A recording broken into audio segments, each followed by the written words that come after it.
राधे राधे गुरुजी जी।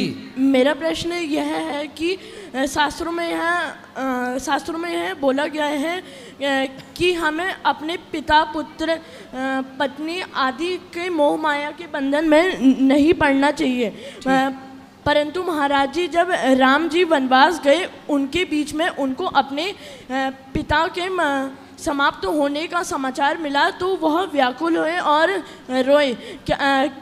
क्या यह अपने पिता का मोह नहीं? बेटा, मोह का मतलब ये होता है राम जाते ही ना पिता को छोड़कर। ये मोह है कि राम अयोध्या से जाते ही ना। राम को जब सूचना मिली कि मेरे पिता की मृत्यु हो गई तो पिता को याद करके रोए, वो राम का धर्म था।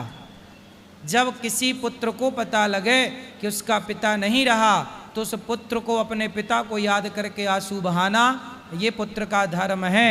शास्त्र कहते हैं कि पिता के मर जाने पर, पिता की अंत्येष्टि करने के बाद, चिता पे आग लगाने के बाद पुत्र को रोना चाहिए। रोना भी धर्म है। कब रोना, कितना रोना, कहाँ रोना? रोते ही रहना गलत है, समझो।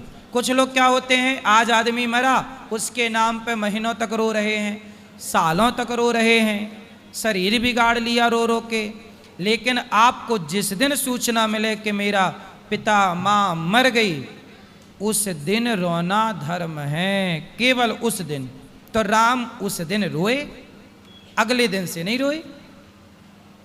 राधे राधे। अगले दिन रोते तो मोह होता, उसी दिन रोए तो धर्म है। ना रोते तो भी कहते जमाना के लोग राम रोए नहीं। जय श्री मन्नारायण महाराज जी। हैं क्या? फिर से बोलो। जय श्री मन्नारायण। अच्छा, जय श्री मन्नारायण। मैं लुधियाना पंजाब से आया हूँ। बताओ। आपका कथा सुनते सुनते मेरी दारू छूट गई है। छूट गई? हाँ जी। बधाई हो। हाँ जी, बहुत कथा आपका मेरे को अच्छा लगता है और मैंने स्वयं आपका फ़ोन पे सुनते सुनते ही छोड़ दिया। ऐसी कब छोड़ा? हो गए 3 महीने छोड़े हुए। फिर मैंने मन बनाया कि मैं आपसे मिलना हूँगा, आज मिल भी लिया। वाह, बहुत खुशी मिला आपसे मिल के। कोई सवाल? कोई सवाल नहीं, यही धन्यवाद। खुश रहिए। राधे राधे गुरुजी। हाँ जी। गुरुजी, आपसे मिलके आज मुझे इतनी खुशी हो रही है प्रभु कि मैं कुछ कह नहीं पा रहा हूँ। कह दो कुछ। गुरुजी, हाँ। आपकी मैं टीवी पे कई सालों से भागवत सुनता हूँ। सुनो। और जिस दिन से मैंने आपकी भागवत सुनी है गुरुजी, मेरे घर के जितने भी कष्ट थे सब खत्म हो चुके। वाह, ये और भगवान गुरुजी की कृपा है। पिछली वर्ष में आया था आपके यहाँ, लेकिन यहाँ की भीड़ को देख के मैं नहीं कुछ कह पाया, ना माइक मिला मुझे। मेरा बच्चा था, मेरे गुरुजी 3 बच्चे हैं। मेरा बड़ा बच्चा डिप्रेशन में चला गया था। तो गुरुजी मैंने कहा एक बार आपको हम वृंदावन लेके चलेंगे, गुरुजी से मिलवाएंगे। तो मैं लेके आया, मैं कुछ कह नहीं पाया आपसे। लेकिन गुरुजी आपकी भागवत की और इस जगह की ऐसी कृपा हुई, उस बच्चे के 91.5% उसके नंबर आए इस परीक्षा में। सुंदर। और गुरुजी मेरा एक ये सवाल है आपसे, जैसे कि मैं एक छोटा सा मेरा काम है, जैसे गुरुजी हम जानवर वगैरह रखते हैं। कौन जानवर? जैसे बकरी है, भैंस है, ये चीज़ें रखते हैं। गैया नहीं रखते? गाय गुरुजी नहीं रखते। एक गाय रख लो। हाँ गाय। तो क्या करते हो बकरी और भैंस का? गाय जैसे गाय है वो क्या नाम, भैंस है हमारे पास, और बकरी है।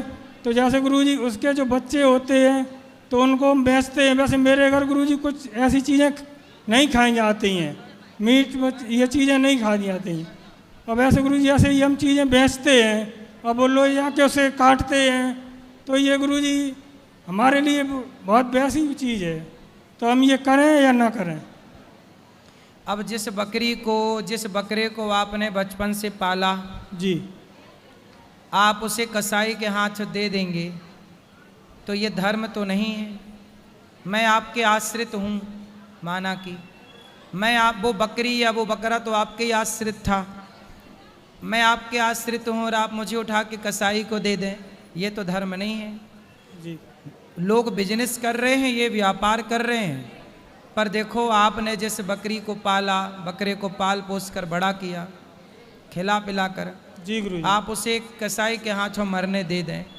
उस बकरे से पूछो, यदि वो बकरा बात करता होता तो आपसे क्या बात करता? भैया हम तुम्हारे द्वार पे हैं, पत्ता खाते हैं हरा भरा, रहने दो, हमें क्यों मरवा रहे हो? गुरु जी यही हमारे अंदर ऐसी भावना होती है, जब उसे हम कोई लेने आता है तो मैं